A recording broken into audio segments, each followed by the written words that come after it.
So the next thing I'm going to do is wire up the direct leads. These are direct lead clamps that I made. What they do is they squeeze into those. So when you tighten the bolts on them, let's get this thing. Where is it? There it is. The wires get pinched in between these guys here, and those are slightly tapered and measured smaller than the outside diameter of the 8 gauge direct leads, so that when you tighten the bolt, it pinches the wire like that, and then they don't just pull out. Anyway, it needs a bolt in it, but you get the idea. So we're going to solder these onto these guys. Do some shrink tube. It should look pretty sweet. Let's get that started.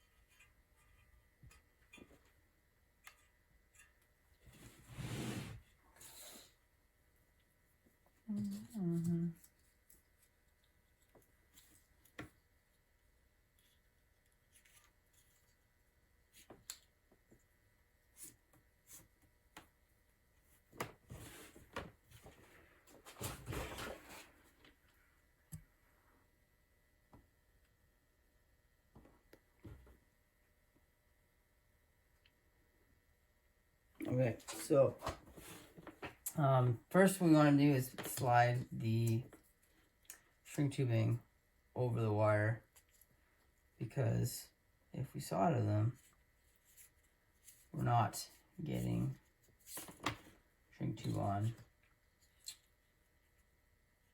And what one can always assume is that your left side will be your 2 leads coming off. So you have one is sitting cone up. Left is always positive, right is always negative, unless they were crossed on the winding. So if this pigtail coming up here and this pigtail coming up here, if they were on the opposite side, which I've actually never seen, then you would have to reverse these wires, but it would be very unusual for that. I've never actually seen it before, but not to say that it couldn't happen. And I don't make the coils that way. None of the ones that aftermarket ones that I bought have ever been made that way. Would expect, or it would be very unusual.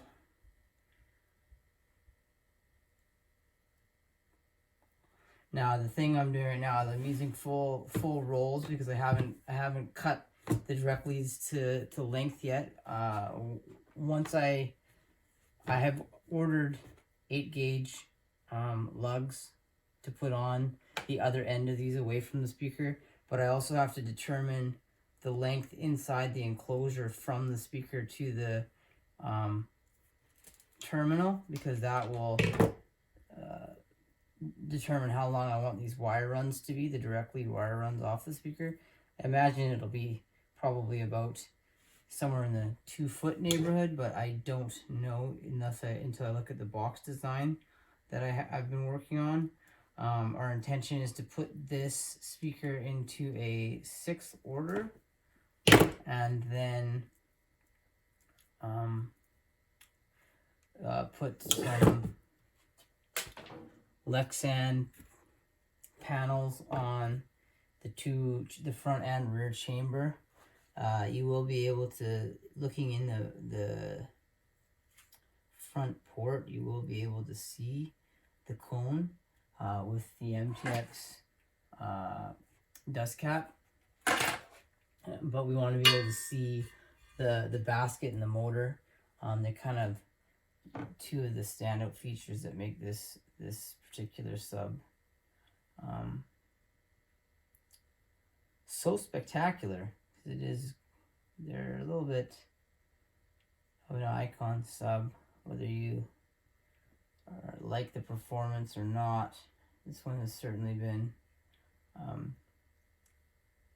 pushed to its fullest potential. At least we sure hope so. We'll find out once we get it installed. So then the first thing I'm going to do is saturate the 8-gauge wire with solder, so that when I go to solder at 2, the lead itself, it's already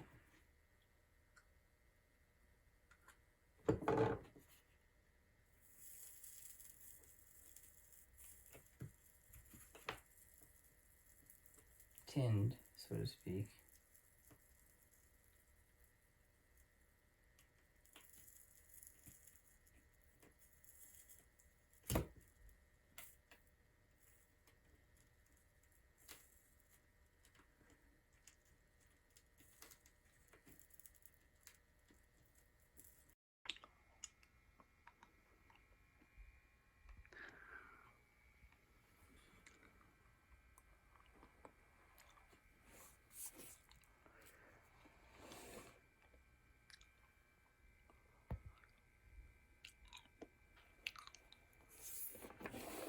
So that's the direct lead blocks.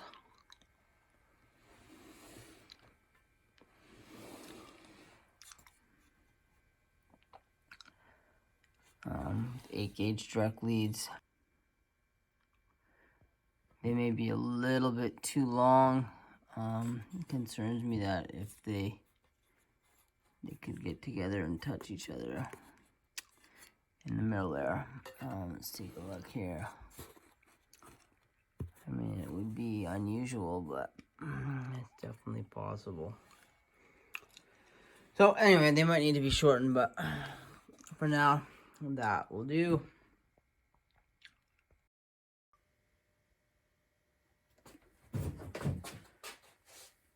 So the next step in getting this finished is bolting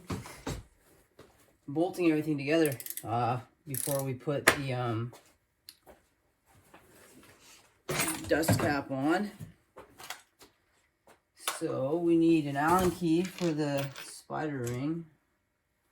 This guy here, I believe. H4. Oh, it's a 4 mil, I guess. And we're gonna, because we're, rather than pulling the, I don't know if this is gonna work, but pulling the surround back, we're going to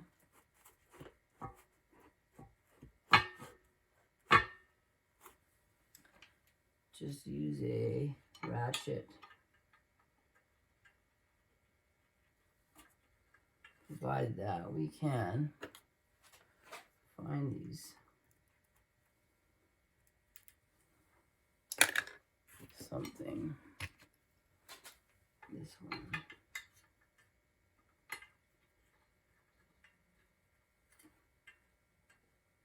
These guys in here. For now, we use a 1/4 inch socket.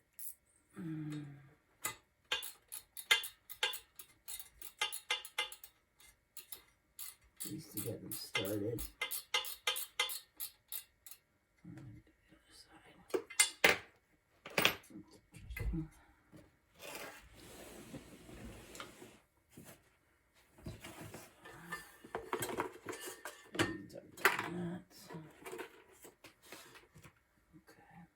This one. Let's get this thing in place. And can, take the shims out.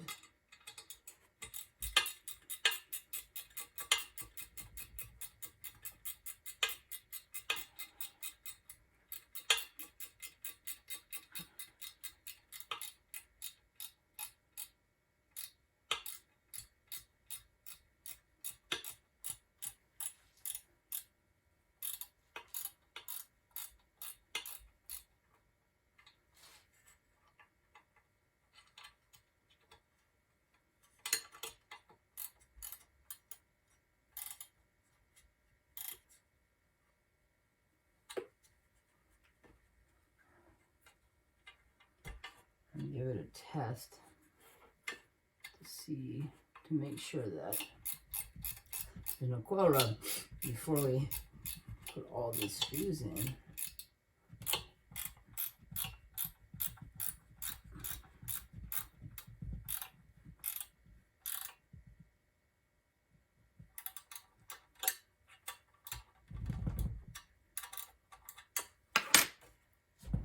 Come on. Sticky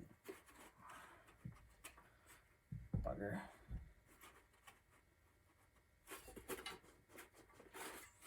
See, it's pretty free moving, but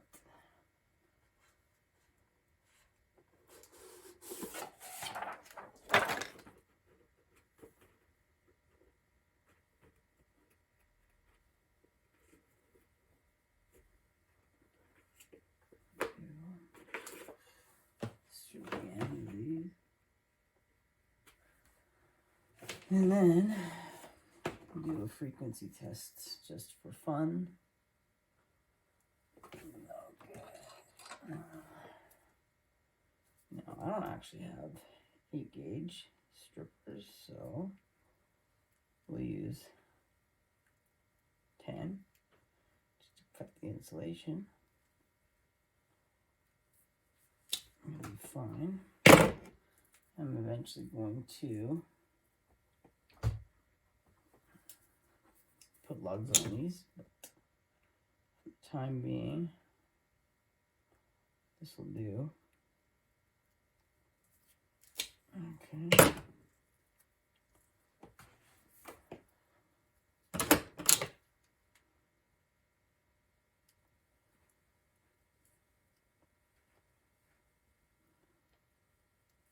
Now, one complaint about the silicone insulation is that it is not very good for heat. It's very flexible and easy to work with, but even when soldering, you can have issues. Okay, so first things first, we're going to clamp these together just for testing purposes.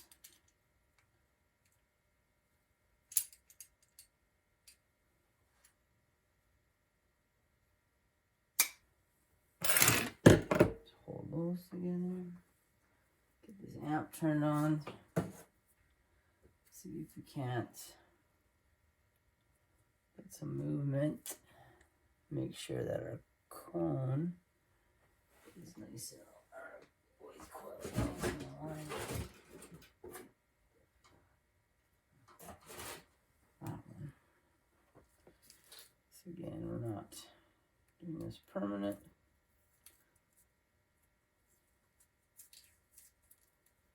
We'll leave this all connected for doing the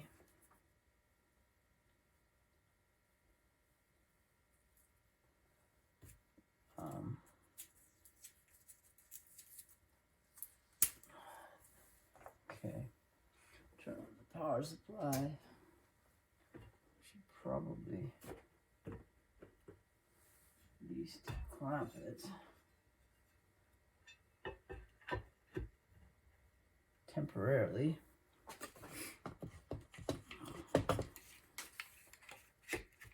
Last time I turned it on without clamps on it, it was not happy.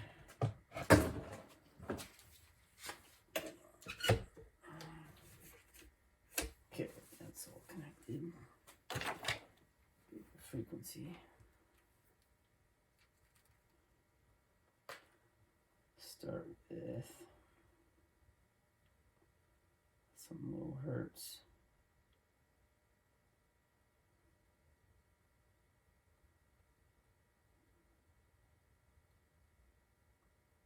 Let's go 10.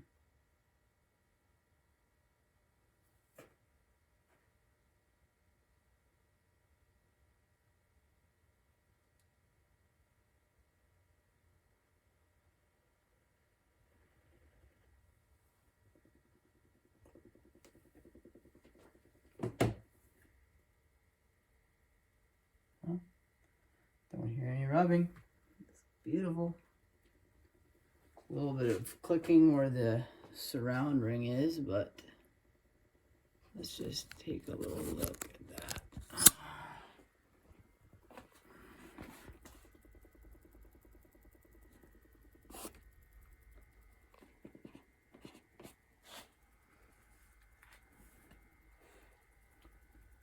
No rubbing. So we will tighten everything in place with it playing the test tone, just so we know that nothing starts rubbing. I'm going to turn off the microphone and speed up the video so it doesn't take a super long time.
The last thing to do is glue the original dust cap back on. It's a little bit beat up, but it's definitely usable, and it certainly gives it desired aesthetic that I'm going for. I'm using 2 pieces of tape just so I can lower it into place.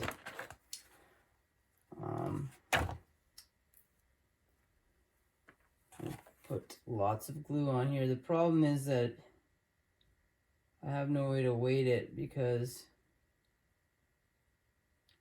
the